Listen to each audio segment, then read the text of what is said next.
കിഫ്ബിയിലെ എല്ലാ പദ്ധതികളും 100% സൗജന്യമായിരിക്കില്ല എന്ന് ധനമന്ത്രി കെ.എൻ. ബാലഗോപാൽ മീഡിയ വണ്ണിനോട്. മുടക്കുന്ന മുതൽ തിരികെ കിട്ടണം. റവന്യൂ തിരികെ വരുന്ന സ്കീമുകൾ ഉണ്ടാകും. ടോൾ പിരിക്കാൻ നിയമനിർമ്മാണം നടത്താൻ തീരുമാനമെടുത്തിട്ടില്ല എന്നും ധനമന്ത്രി മീഡിയ വണ്ണിനോട് പറഞ്ഞു. റവന്യൂ ഷെയറിംഗ് മോഡലാണ് കിഫ്ബി. എല്ലാം 100% സൗജന്യമായിട്ടല്ല. മുടക്കുന്ന പണത്തിന് കുറച്ച് റിട്ടേൺ കിട്ടണം. പക്ഷേ ഇപ്പോൾ അതിന് നിയമനിർമ്മാണമൊന്നും നടത്തിയിട്ടില്ല.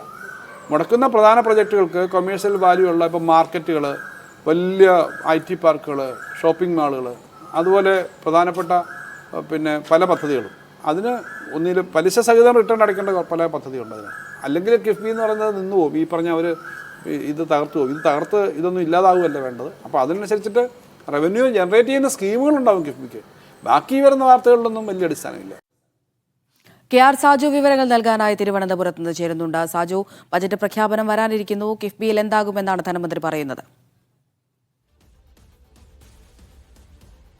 കിഫ്ബിയിൽ അതിനെ മുടക്കുമുതൽ തിരികെ കിട്ടുന്ന രീതിയിലുള്ള പദ്ധതികൾ ആവിഷ്കരിക്കാൻ സംസ്ഥാന സർക്കാർ തീരുമാനിച്ചിരിക്കുന്നു. അല്ലെങ്കിൽ അങ്ങനെ ഒരു നീക്കത്തിലേക്ക് പോകുന്നു എന്നതിന്റെ സൂചനയായിട്ട് വേണം ധനമന്ത്രി മീഡിയ വണ്ണിന് നൽകിയ അഭിമുഖത്തിൽ അദ്ദേഹം പറയുന്ന കാര്യങ്ങളെ നമ്മൾ മനസ്സിലാക്കാൻ. അതായത് 100% സൗജന്യമാക്കിക്കൊണ്ട് മുന്നോട്ട് പോകാൻ കഴിയില്ല. റവന്യൂ തിരിച്ചു വരുന്ന രീതിയിലുള്ള സ്കീമുകൾ വേണം. നിലവിൽ അങ്ങനെ ഒരു നിയമനിർമ്മാണമില്ല. അതിനാൽ അത് വേണ്ടിവരും എന്ന സൂചനയാണ് അദ്ദേഹം നൽകുന്നത്. നേരത്തെ തന്നെ കിഫ്ബിയുമായി ബന്ധപ്പെട്ട 50 കോടിയിലധികം മുതൽ മുടക്ക് വരുന്ന റോഡുകൾക്ക് ടോൾ പിരിക്കാനുള്ള ആലോചനകൾ ഉണ്ട് എന്ന നിലയിലെ വാർത്തകൾ വന്നിരുന്നു. പക്ഷേ ടോൾ പിരിക്കാനുള്ള ആലോചനകളെക്കുറിച്ച് അദ്ദേഹം അതിനെ നിഷേധിക്കുകയാണ് ചെയ്തത്. പക്ഷേ മറ്റ് സ്കീമുകൾ വേണ്ടിവരും എന്ന സൂചന അദ്ദേഹം നൽകുന്നുണ്ട്. അല്ലെങ്കിൽ കിഫ്ബി തന്നെ തകർന്നു പോകും എന്ന നിലയിലാണ് ധനമന്ത്രി പറഞ്ഞു വെക്കുന്നത്. അങ്ങനെ തകർന്നു പോകാതെ മുന്നോട്ട് പോകാൻ റവന്യൂ തിരിച്ചു വരുന്ന, പലിശ സഹിതം തന്നെ തിരിച്ചു വരുന്ന പദ്ധതികൾ വേണ്ടിവരും എന്ന കാര്യമാണ് അദ്ദേഹം നമ്മളോട് വ്യക്തമാക്കുന്നത്. അതായത് ഇക്കാര്യത്തിൽ ഒരു ഷിഫ്റ്റിലേക്ക് നേരത്തെ എടുത്തിരുന്ന കിഫ്ബിയുമായി ബന്ധപ്പെട്ട പദ്ധതികൾക്ക് ആവശ്യമായ തുക ലഭ്യമാക്കുന്നതിനായി പെട്രോളിയം സെസ് അടക്കം ഏർപ്പെടുത്തിക്കൊണ്ടായിരുന്നു മുന്നോട്ട് പോയത്. ഒപ്പം കടമെടുക്കുകയും ചെയ്തിരുന്നു. എന്നാൽ കിഫ്ബി എടുത്തിരുന്ന കടമെടുപ്പ് 12,000 കോടി സംസ്ഥാനത്തിന്റെ കടമെടുപ്പ് പരിധിയിൽ നിന്നും വെട്ടിക്കുറയ്ക്കുകയാണ് കേന്ദ്ര സർക്കാർ CAG ഓഡിറ്റ് റിപ്പോർട്ടിന്റെ പശ്ചാത്തലത്തിൽ പിന്നീട് ചെയ്തത്.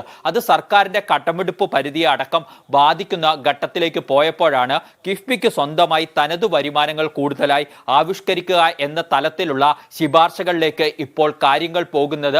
അതിന്റെ അടിസ്ഥാനത്തിലാണ് മുടക്കുമുതൽ തിരികെ കിട്ടുന്ന രീതിയിലുള്ള പദ്ധതികളും സ്കീമുകളും ഉണ്ടാകുമെന്ന് ധനമന്ത്രി വിശദീകരിക്കുന്നത്. സ്വാഭാവികമായും ഇക്കാര്യത്തിൽ നിയമനിർമ്മാണം വേണ്ടിവരും എന്നാണ് ധനമന്ത്രി പറഞ്ഞു വെക്കുന്നത്. നിലവിൽ നിയമനിർമ്മാണം നടത്തിയിട്ടില്ല എന്നാണ് അദ്ദേഹം വിശദീകരിക്കുന്നത്. നേരത്തെ തന്നെ അതിന്റെ പോളിസിയിൽ, കിഫ്ബിയുടെ പോളിസി നമ്മൾ പരിശോധിച്ചാൽ അതിനകത്ത് റവന്യൂ ഷെയറിംഗ് കാര്യങ്ങളൊക്കെ വിശദീകരിക്കുന്നുണ്ട്. സ്വാഭാവികമായും അത് ഒരു നിയമനിർമ്മാണം, ടോൾ അടക്കമുള്ളവ പിരിക്കണമെങ്കിൽ ഒരു നിയമനിർമ്മാണം അനിവാര്യമായി വരും. വരുന്ന ഘട്ടത്തിലേക്ക് സംസ്ഥാന സർക്കാരിനെ സംബന്ധിച്ചിടത്തോളം അക്കാര്യങ്ങൾ കിഫ്ബി നിലനിർത്താൻ വേണ്ടി ആലോചിക്കേണ്ടി വരും എന്ന വസ്തുതയാണ് ധനമന്ത്രി പറഞ്ഞു വെക്കുന്നത്. പക്ഷേ അവിടെ ഏറ്റവും പ്രധാനപ്പെട്ട കാര്യം ഏതെങ്കിലും ചെറുകിട റോഡുകളുടെ നിർമ്മാണത്തിനോ പാലങ്ങളുടെ നിർമ്മാണത്തിനോ അല്ല ഇങ്ങനെയുള്ള കാര്യങ്ങൾ ആലോചിക്കുന്നത്. 50 കോടിയിലധികം രൂപ ചെലവ് വരുന്ന പദ്ധതികളിലാണ് അത്തരത്തിലുള്ള ആലോചനകളും നിർദ്ദേശങ്ങളും സർക്കാരിന് മുന്നിൽ ഉള്ളത്. അമൃത, കെ.ആർ. സാജുവാണ് വിവരങ്ങൾ നൽകിയത്.